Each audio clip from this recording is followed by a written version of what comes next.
नमस्कार. तर मी कल्याणी. आजपासून मी व्लॉगिंगला सुरुवात करत आहे.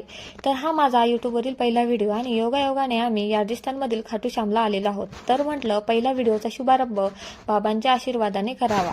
कुठेही मनात नसताना अचानकपणे ठरलं खाटू श्यामला जायचं. एवढ्या लवकर श्याम बाबा आम्हाला बोलवतील असं कधीही वाटलं नव्हतं. मग काय बाबांचं बोलवणं आलं आणि आम्ही लगेच बॅग पॅक केले आणि निघालो. रात्रीचा प्रवास करून हॉटेलमध्ये पोहोचलो आणि फ्रेश वगैरे होऊन लगेच दर्शनाला निघालो. फायनली आम्ही मंदिरामध्ये पोहोचलो आणि दर्शनासाठी बारीमध्ये लागलो. आणि हो, आम्ही 2 वेळा दर्शन केलं. रात्री गेल्यावर 13 पायऱ्यांनी आणि दुसऱ्या दिवशी पहाटे 4-4:30ला. दोन्ही वेळा बारीत असताना आरती सुरू झाली, त्यामुळे अजूनच भारी वाटत होतं.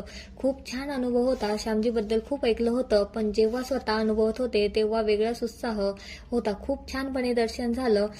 त्यानंतर आम्ही श्यामकुंडाकडे निघालो आणि अशा प्रकारे व्हिडिओचा शेवट श्यामकुंडाच्या या पवित्र तटावर करते, जिथे श्यामजींचा इतिहास, त्याग आणि भक्ती दिव्यता एकत्र मिसळून या जागेला पवित्र करते. भेटूया नेक्स्ट व्हिडिओमध्ये. तोपर्यंत जय श्री श्याम.